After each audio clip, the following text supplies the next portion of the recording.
Vamos aqui.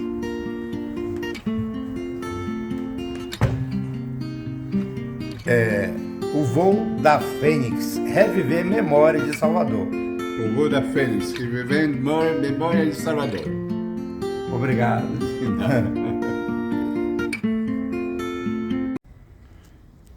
Boa noite. Nós estamos com Dmitry Ganzelevich, produtor. francês, que mora aqui, tem quase 47 anos. Não, fez 47 anos ontem. Certo. O senhor trabalha com produção cultural, com... Eu sou produtor cultural, fotógrafo. Fotógrafo. Tenho uma coluna no Jornal à Tarde. Enfim, faço um pouquinho de tudo. E sou colecionador. Dmitry, Salvador, ele tem um acervo cultural material e imaterial incalculável. Só que nós perdemos essa memória, né?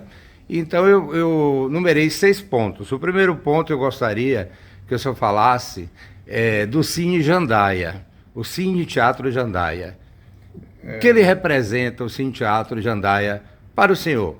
Bom, quando eu cheguei em Salvador, em 1975, eu, depois de alguns meses na Bahia, vim morar aqui na Rua do Paço. Então, eu conheço o cinema Jandaia tem 47 anos. E eu me lembro de ter visto o Jandaia ainda com uma programação razoável. Depois passou para um filme de sexo e um filme de karatê. Depois era só sexo. Foi uma decadência realmente triste. E a decadência da programação foi acompanhada de uma decadência física. Aos poucos o Jandaia foi começando a ruir. Depois não tinha mais jeito de continuar, fecharam o cinema e durante muito tempo uma boa parte da classe ligada à cultura e memória estava convencido que o governo iria fazer alguma coisa. Eu me lembro de uns anos atrás, uns 8 anos atrás mais ou menos, eu fiz um abraço ao Jandaia. Isso teve uma repercussão muito boa na imprensa. Veio até aqui na televisão, foi falado nos jornais, e o governador Rui Costa prometeu tomar uma providência. Isso aí tem quase 8 anos. Até agora nunca fez nada. Aliás, se fosse só o Jandaia, seria mais ou menos, mas o Instituto do Cacau e tantas outras coisas estão completamente abandonadas. É uma tristeza, porque se o Jandaia fosse restaurado e com um destino assim, apropriado, iria beneficiar toda a área, inclusive a Baixa do Sapateiro, que também está acabando. Deve haver mais de 100 lojas que fecharam ultimamente. Até tem uma situação que a gente vê, que houve a questão da mudança do comércio, né? Como o comércio, na parte, o centro do comércio, na Cidade Baixa, né?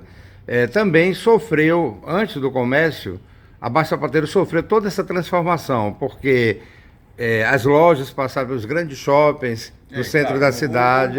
Houve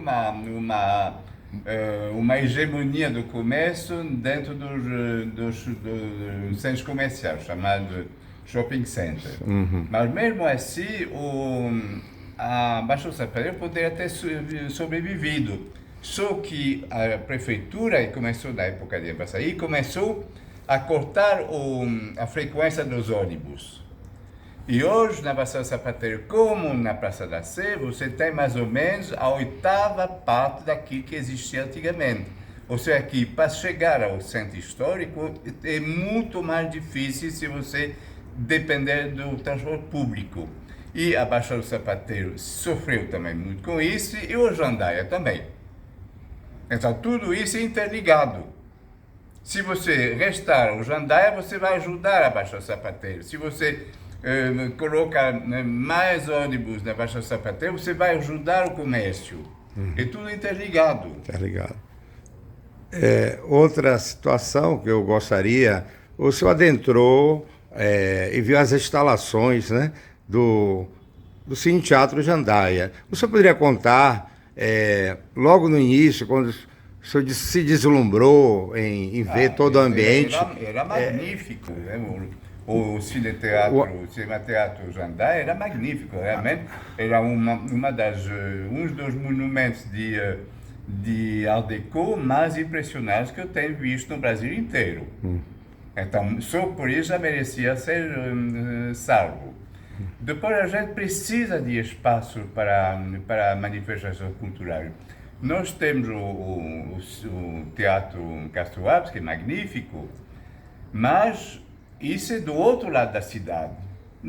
Aqui, para o pessoal que mora na Redondeza, no Centro Histórico, na Saúde, em Nazaré, na Cidade Baixa, é muito mais prático ter um centro de cultura aqui na Baixa do Sapateiro.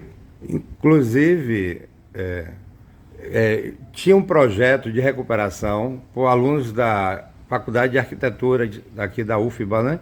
E que o governo não abraçou esse projeto, né? Eles fizeram todo um estudo de restauração, né? de planta baixa, e inclusive o senhor deve ter tido contato na época, porque eu fui morador também aqui há uns 20 e tantos anos atrás, uns 30 anos atrás, o vitral, né? Tinha um vitral. O vitral está guardado agora no IPAC, o vitral pelo menos foi salvo. Foi salvo, pronto. E dentro desse ambiente, outra preciosidade as cadeiras, né? As cadeiras, as poltronas. Havia o corrimão de cobre, havia eu me lembro de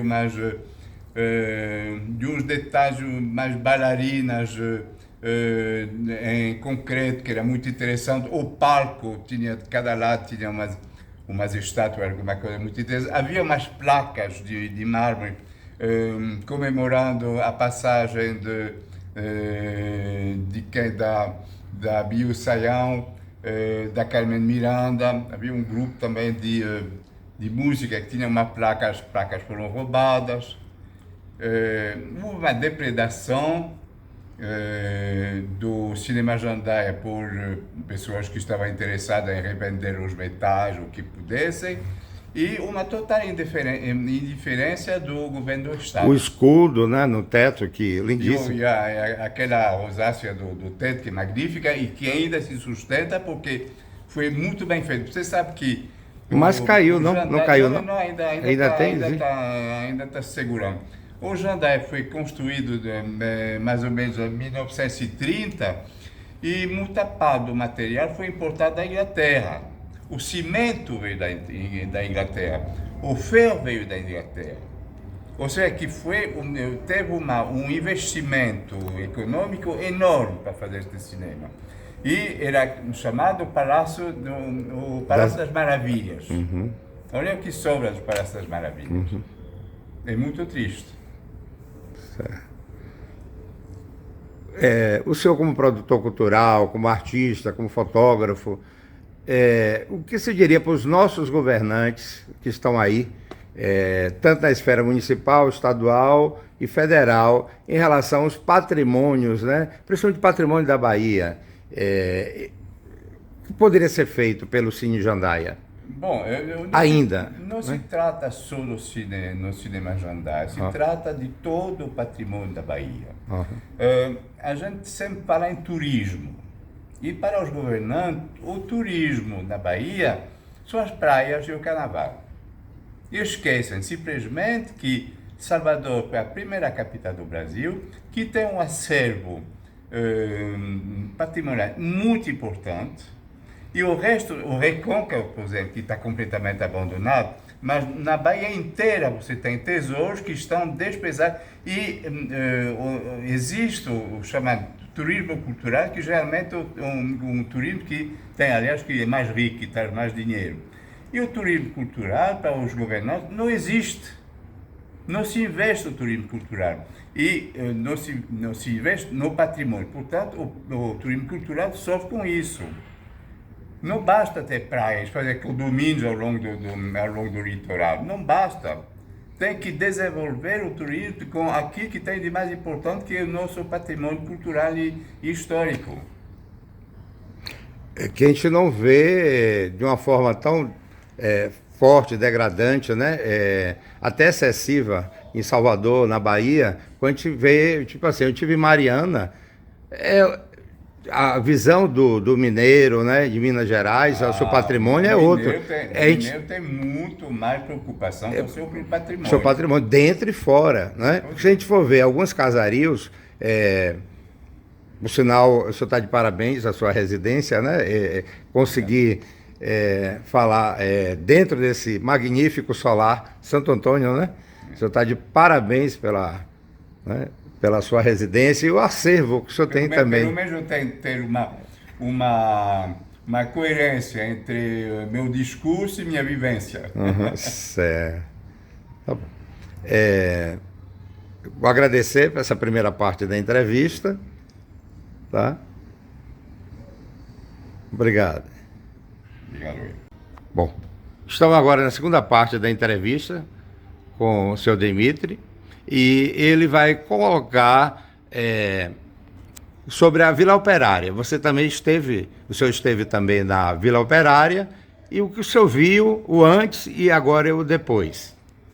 Bom, eu não posso falar só da Vila Operária, eu tenho que falar do conjunto. Do conjunto mais ou menos da Boa Viagem, porque eu me lembro, por exemplo, que eu ia muito na festa da Boa Viagem, na festa de Largo, etc. Eu frequentei muitas festas de Largo. Sim. E então, realmente, desde Monserrate até a igreja da Boa Viagem, ou vice-versa, era um passeio muito prazeroso, porque você tinha muitas coisas muito interessantes. Muitas delas desapareceram hoje. Por exemplo, a fábrica de tecelagem Luiz Tarquínio. Quando cheguei aqui em 75, salvo eu acho que ainda funcionava. E pouco tempo depois parou. Depois um dia eu vi que estavam querendo leiloar o maquinário. Eu fui ver o maquinário, fiquei deslumbrado com a beleza das máquinas. E eu pensei, se tivesse dinheiro, eu gostaria de poder comprar pelo menos uma. Mas colocar onde? Porque estas máquinas pesavam toneladas e eu não tinha espaço para isso. Assim que desapareceram, foram vendidas como sucata e hoje, que seriam peças de museu, não existem mais. Mas o edifício, o imóvel da Luiz Tarquínio era magnífico e podia ter se aproveitado para muita coisa, nem que seja para coisas industriais também, ou para a cultura, ou para hospedagem, sei lá, podia-se fazer muita coisa. E a Vila Operária, do outro lado, é um projeto social de uma visão extraordinária do Luiz Tarquínio. Eu tenho muita admiração pelo Luiz Tarquínio. É um homem que me fascina como ser humano, como história de vida e como ele conseguiu ser pioneiro desses problemas sociais. E aos poucos vi como começou tudo a se deteriorar, acabaram com a fábrica, só ficou a fachada e olha lá, a Vila Operária está muito depredada, merecia ser restaurada, porque realmente eu acho que é das coisas mais importantes do século XX. Inclusive não tem condições mais de ser restaurada. A escola Rui Barbosa foi colocada abaixo há muito tempo, né? E fizeram uma escola municipal, só tem estátua muito mal cuidada, né? Por sinal, e os dois coretos também sumiram, desapareceram. As estruturas das casas da Vila Operária tem agora 3, 4 andares, certo? Tem até casas com garagem, certo?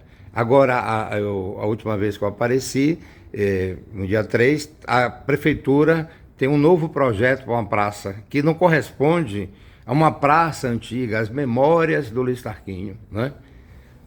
Ou seja, é uma pena, porque eu diria que é uma avacalhação da memória. Pois é. E neste caso, ainda por cima, se trata de um patrimônio de caráter industrial, que é ainda mais importante, porque tem pouco. Geralmente as pessoas pensam que como indústria não tem valor.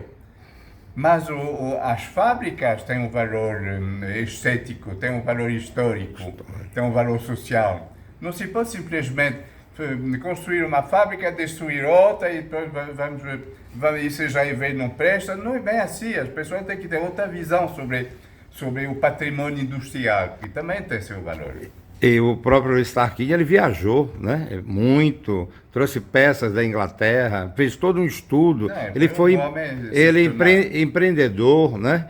E ele se preocupava com os funcionários, ele dava toda uma assistência social à família dos funcionários e aos seus funcionários, né? E eu gostaria que o senhor também colocasse em relação à questão da fábrica hoje, né? Hoje, contêineres adentro, carretas com contêineres. Não tem mais nada, só tem a fachada. A fachada. Atrás não tem mais nada, não tem mais telhado, não tem fundo, só tem contêineres. Ou seja, se preservou a fachada. Mas eu acho muito pouco, acho que deve haver uma melhoria nesta abordagem. Pelo esse restinho, né, de história. Então, esses contêineres, se puderem colocar em outro lugar, a Bahia é tão grande, por que não se construir mais pelos lados de Aratu? Não sei, eu não conheço bem este problema, portanto eu não vou me aventurar muito, mas não me parece que o único lugar para estes contêineres seja a fábrica Luís Tarquinho. Me parece que tem alguma coisa errada. Mas como eu dizia, desde a igreja da Boa Viagem até ao Largo de Roma. Até o Largo de Roma também tem o asilo...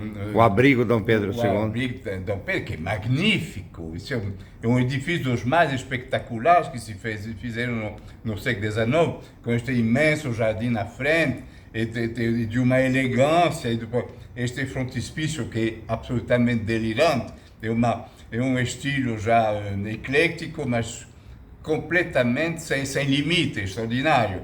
E como se abandona este asilo? Eu não entendo, realmente eu não entendo.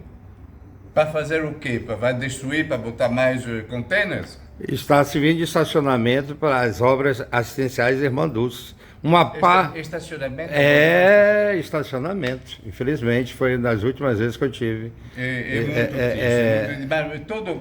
Toda a península esqueci o nome. Como é que se chama? Península Itapajipana. De Itapajipe, toda a península de Itapajipe está completamente desprezada, descaracterizada. Se faz pontualmente, se restaura a igreja à volta da igreja do Bonfim, tudo bem. Se fez a coisa da Irmã Dulce, que era muito importante, e saiu, não posso colocar nenhuma crítica, mas e o resto? O resto é completamente abandonado, não se faz nada com a península. E é pena, porque primeiro faz parte da capital, e depois tem um potencial extraordinário, mas tem que ser preservando as memórias.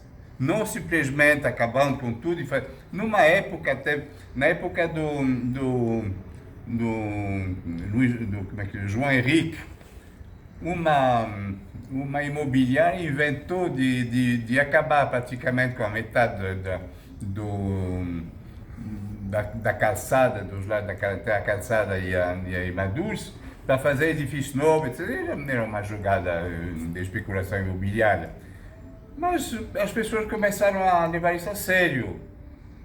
Mas existem outras abordagens que respeitando a memória e melhorando a qualidade de vida do morador. Bom, então vamos dar um pulo mais adiante. No ano passado, o governo do estado, o governador Rui Costa resolveu lançar um projeto novo, né? Acabando praticamente com a estação ferroviária da Calçada, que é um marco, né? Também da nossa cultura baiana, brasileira, e fazendo um projeto, né? Veículo leve sobre trilhos, que o senhor acha disso? Bom, Desse projeto, da estação ferroviária praticamente, que seria mais um ponto turístico, né? É uma agressão de cabo a rabo. Porque, primeiro, não há absolutamente motivo nenhum para acabar com o trem. Nós precisamos do trem. Inclusive porque hoje em dia uma reabilitação de muitas linhas ferroviárias, por exemplo, isso aqui poderia se fazer mais um ponto turístico, ou seja, o pessoal sai da calçada para ir até São Félix de trem, seria uma viagem maravilhosa, e se desativou completamente. A estação da calçada, uns 10, 12 anos atrás, não me lembro bem, eu escrevi para o IFAM pedindo o tombamento do Largo da Piedade e o tombamento da estação ferroviária da calçada. Nunca me responderam. Depois, agora a gente está sabendo que não só acabaram com o trem, vão acabar com certeza com a estação ferroviária, mas estão fazendo uma coisa que não é VLT de jeito nenhum, é um monotrilho imposto pelos chineses, ou seja, que já começa a colonização chinesa, não é? Imposto pelos chineses, e o monotrilho vai ser um monstrem que vai ser uns 4 metros de altura e que vai agredir visualmente toda a Avenida da França, desde não sei onde, de Simões Filho, não sei de onde, e que vai ser uma agressão. E como que se permite isso? Como que o governador ousa aceitar isso e impor isso ao morador de Salvador? Isso é um absurdo. Certo. E, inclusive, os moradores tanto de Paripe, Periperi, tem todo um trajeto, né? O Parque São Bartolomeu estão agora com a ideia de privatizar também. Privatizar, eles estão com essa ideia de privatizar, infelizmente, né? E eu estive... Cá entendendo, o Rui Costa de socialista não tem nada. Uhum. Bom, e vamos supor, uma ideia, o que poderia ser transformado a estação ferroviária da calçada? O senhor começou até com essa ideia, né? Mais um ponto turístico, melhoraria... A calçada primeiro deveria continuar sendo uma estação ferroviária, da qual a gente sai para pegar o trem e que vai até São Félix. E que para em certos pontos, onde as pessoas podem saltar para passar o dia ou simplesmente para visitar e continuar no trem seguinte. Não sei, tem que se reabilitar o trem. Melhoria das praias, né, os pontos. Das praias, melhoria do turismo, melhoria da qualidade de vida, de tudo. Os moradores, né, teriam uma possibilidade de uma renda, né, se tendo... Há uma falta de visão, há uma mediocridade em tudo que se refere, mediocridade e indiferença em tudo que se refere ao patrimônio artístico e cultural da Bahia e histórico da Bahia. E o IFAM não se pronuncia, o IFAM está numa decadência total, o impacto se sabe o que está fazendo, não existe, a Secretaria de Cultura não existe, não é atuante. Quando você pensa que houve a possibilidade de ter o Juca Ferreira como secretário de Cultura, e por que não se aceitou as poucas condições que o Juca Ferreira colocava? O Rui Costa achou que era melhor não ter o Juca, podia ser até brilho demais. Mas, enfim, não vou continuar assim. Bom, certo. Eu queria... Pronto, certo. Gostaria que o senhor só colocasse a importância desse conjunto da estação ferroviária. O seu conhecimento sobre a história um pouquinho dessa ferrovia, dessa estação ferroviária. O que o senhor sabe em relação a isso? Aí você me pegou. Pegou, pronto. Não. Mas certo. Aí é porque também tem muita história. Salvador. Eu não gosto de falar daquilo que eu não sei. Certo, tudo bem. Mas é um ponto de referência, né? De história. Certo. E eu vou agora terminar a nossa entrevista, agradecer ao senhor pela participação, né?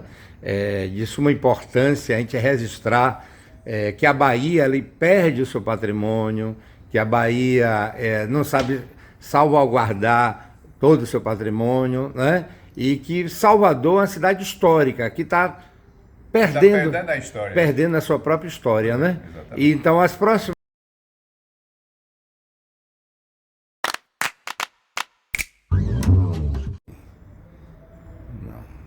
Vamos aqui.